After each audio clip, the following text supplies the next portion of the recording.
La Bible en un an, la 96e journée, le livre de Deutéronome, chapitre 29, verset 1 au chapitre 30, verset 20, le livre des psaumes, chapitre 78, verset 1 à 11, le livre des proverbes, chapitre 12, versets 3 et 4, l'épître aux Hébreux, chapitre 12, versets 1 à 11. Le livre du Deutéronome chapitre 28. Voici les paroles de l'alliance que l'Éternel ordonna à Moïse de conclure avec les Israélites dans le pays de Moab, en plus de l'alliance qu'il avait conclue avec eux à Horeb. Le livre du Deutéronome chapitre 29. Moïse convoqua tous les Israélites et leur dit, « Vous avez vu tout ce que l'Éternel a fait sous vos yeux en Égypte au Pharaon, à tous ses serviteurs et à tout son pays, les grandes épreuves que vous avez vues de vos yeux, ses miracles et ses grands prodiges. Mais jusqu'à aujourd'hui, l'Éternel ne vous a pas donné un cœur pour comprendre, des yeux pour voir, des oreilles pour entendre. Je vous ai conduit pendant 40 ans dans le désert. Vos vêtements ne se sont pas usés sur vous, et vos sandales ne se sont pas usées à vos pieds. Vous n'avez pas mangé de pain, et vous n'avez bu ni vin ni liqueur forte, afin que vous reconnaissiez que je suis l'Éternel votre Dieu. Vous êtes arrivés ici, Sihon le roi de Hesbon et Og le roi du Basan sont sortis à notre rencontre pour nous combattre, et nous les avons battus. Nous avons pris leur pays et nous l'avons donné en propriété aux Rubénites, aux Gadites et à la moitié de la tribu des Manassites. Vous respecterez donc les paroles de cette alliance, vous les mettrez en pratique afin de réussir dans tout ce que vous ferez. Vous allez tous vous présenter aujourd'hui devant l'Éternel votre Dieu, vos chefs de tribu, vos anciens, vos officiers, tous les hommes d'Israël, vos enfants, vos femmes, ainsi que l'étranger qui est au milieu de ton camp, depuis celui qui coupe ton bois jusqu'à celui qui puise ton eau. Tu te présentes pour entrer dans l'alliance de l'Éternel ton Dieu, dans cette alliance contractée avec serment. L'Éternel ton Dieu l'a conclue aujourd'hui avec toi, afin de faire aujourd'hui de toi son peuple et d'être lui-même ton Dieu, comme il te l'a dit et comme il l'a juré à tes ancêtres Abraham, Isaac et Jacob. Ce n'est pas avec vous seuls que je conclus cette alliance contractée avec serment, mais c'est avec ceux qui sont ici parmi vous, présents aujourd'hui devant l'Éternel notre Dieu, et avec ceux qui ne sont pas ici parmi nous aujourd'hui. Oui, vous savez de quelle manière nous avons habité en Égypte et comment nous sommes passés au milieu des nations que vous avez traversées. Vous avez vu leur monstruosité et leurs idoles, le bois et la pierre, l'argent et l'or qui sont chez elles. Qu'il n'y ait parmi vous ni homme ni femme, ni clan ni tribu dont le cœur se détourne aujourd'hui de l'Éternel notre Dieu pour aller servir les dieux de ces nations-là. Qu'il n'y ait pas parmi vous de racines qui produisent du poison et de l'absinthe, que personne, après avoir entendu les paroles de cette alliance contractée avec serment, ne se félicite dans son cœur en disant « Je jouirai de la paix, même si je persévère dans les penchants de mon cœur pour ajouter l'ivresse à la soif. » L'Éternel ne voudra pas lui pardonner. Au contraire, la colère et la jalousie de l'Éternel s'enflammeront alors contre cet homme. Toutes les malédictions écrites dans ce livre reposeront sur lui, et l'Éternel effacera son nom de dessous le ciel. L'Éternel le séparera pour son malheur de toutes les tribus d'Israël conformément à toutes les malédictions de l'alliance écrite dans ce livre de la loi. La génération à venir, vos enfants qui naîtront après vous, et l'étranger qui viendra d'un pays lointain, verront les fléaux et les maladies dont l'Éternel aura frappé ce pays. Ils verront tout le pays brûlé par le soufre et le sel, sans aucune semence, ni produit, ni herbe qui pousse, comme lors de la catastrophe qui a frappé Sodome, Gomorrhe, Adma et Tséboïm, ces villes que l'Éternel a détruites dans sa colère et sa fureur. Et ils diront avec toutes les nations, Pourquoi l'Éternel a-t-il traité ce pays ainsi? Pourquoi cette ardente, cette grande colère? On répondra, c'est parce qu'ils ont abandonné l'alliance contractée avec eux par l'Éternel, le Dieu de leurs ancêtres, lorsqu'il les a fait sortir d'Égypte. C'est parce qu'ils sont allés servir d'autres dieux et se prosterner devant eux, des dieux qu'ils ne connaissaient pas et que l'Éternel ne leur avait pas attribués. Alors la colère de l'Éternel s'est enflammée contre ce pays, et il a fait venir sur lui toutes les malédictions écrites dans ce livre. L'Éternel les a arrachés de leur pays avec colère, avec fureur, avec une grande indignation, et il les a jetés dans un autre pays, comme on le voit aujourd'hui. Les choses cachées sont pour l'Éternel notre Dieu. Les choses révélées sont pour nous et nos enfants à toujours, afin que nous mettions en pratique toutes les paroles de cette loi. Le livre du Deutéronome, chapitre 30.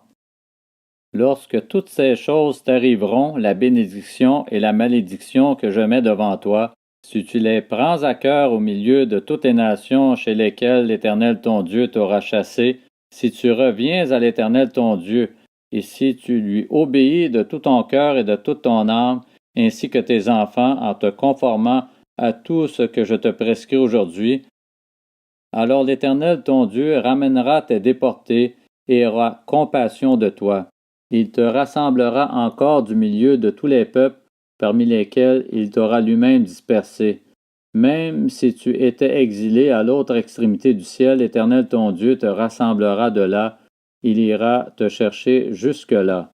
L'Éternel ton Dieu te ramènera dans le pays que tes ancêtres possédaient, et tu le posséderas. Il te fera du bien et te rendra plus nombreux que tes ancêtres. L'Éternel ton Dieu circoncira ton cœur et celui de ta descendance, et tu aimeras l'Éternel ton Dieu de tout ton cœur et de toute ton âme afin de vivre. L'Éternel ton Dieu fera tomber toutes ces malédictions sur tes ennemis, sur ceux qui t'auront détesté et persécuté. Quant à toi, tu reviendras à l'Éternel, tu lui obéiras et tu mettras en pratique tous les commandements que je te prescris aujourd'hui. L'Éternel ton Dieu te comblera de bien en faisant prospérer tout le travail de tes mains, tes enfants, les portées de tes troupeaux et le produit de ton sol. En effet, l'Éternel prendra de nouveau plaisir à ton bonheur, tout comme il prenait plaisir à celui de tes ancêtres, lorsque tu obéiras à l'Éternel ton Dieu en respectant ses commandements et ses prescriptions écrits dans ce livre de la loi, lorsque tu reviendras à l'Éternel ton Dieu de tout ton cœur et de toute ton âme. Le commandement que je te prescris aujourd'hui n'est certainement pas au-dessus de tes forces ni hors de ta portée.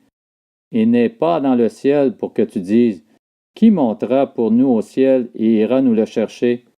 Qui nous le fera entendre afin que nous le mettions en pratique? Il n'est pas de l'autre côté de la mer pour que tu dises « Qui passera pour nous de l'autre côté de la mer et ira nous le chercher? Qui nous le fera entendre afin que nous le mettions en pratique? » C'est une parole au contraire qui est tout près de toi, dans ta bouche et dans ton cœur, afin que tu la mettes en pratique. Regarde, je mets aujourd'hui devant toi la vie et le bien, ou la mort et le mal.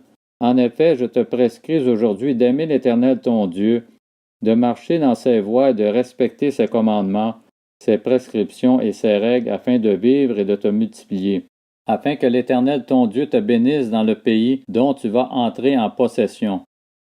Mais si ton cœur se détourne de lui, si tu ne lui obéis pas, et si tu te laisses entraîner à te prosterner devant d'autres dieux et à les servir, je vous déclare aujourd'hui que vous périrez.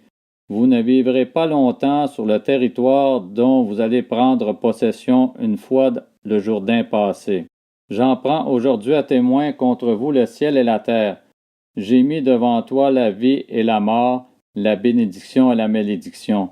Choisis la vie afin de vivre, toi et ta descendance, en aimant l'Éternel ton Dieu, en lui obéissant et en t'attachant à lui. Oui, c'est de lui que dépendent ta vie et sa durée. et c'est ainsi que tu pourras rester dans le pays que l'Éternel a juré de donner à tes ancêtres Abraham, Isaac et Jacob. Le livre des Psaumes, chapitre 78. Cantique d'Asaph. Mon peuple, écoute mes instructions. Prête l'oreille aux paroles de ma bouche. J'ouvre la bouche pour parler en parabole. J'annonce la sagesse du passé. Ce que nous avons entendu, ce que nous savons, ce que nos pères nous ont raconté, nous ne le cacherons pas à leurs enfants. Nous redirons à les générations futures les louanges de l'Éternel, sa puissance et les merveilles qu'il a accomplies. Il a établi un témoignage en Jacob, il a mis une loi en Israël, et il a ordonné à nos ancêtres de l'enseigner à leurs enfants, pour que la génération future, celle des enfants à naître, la connaissent, et que, devenus grands, ils en parlent à leurs enfants. Ainsi, ils mettraient leur confiance en Dieu, ils n'oublieraient pas la manière d'agir de Dieu et respecteraient ses commandements. Ainsi, ils ne seraient pas comme leurs ancêtres, une génération désobéissante et rebelle, une génération dont le cœur était inconstant et dont l'esprit n'était pas fidèle à Dieu. Les hommes d'Éphraïm, armés de leur arc, ont tourné le dos le jour du combat. Ils n'ont pas gardé l'alliance de Dieu. Ils ont refusé de se conformer à sa loi. Ils ont oublié ses actes, les merveilles qu'il leur avait fait voir. Le livre des Proverbes, chapitre 12. L'homme ne s'affermit pas par la méchanceté, et le juste ne sera pas déraciné. Une femme de valeur est une couronne pour son mari, mais celle qui fait honte est comme une carie dans ses os. L'Épître aux Hébreux, chapitre 12. Nous donc aussi, puisque nous sommes entourés d'une si grande nuée de témoins, rejetons tout fardeau et le péché qui nous enveloppe si facilement, et courons avec persévérance l'épreuve qui nous est proposée.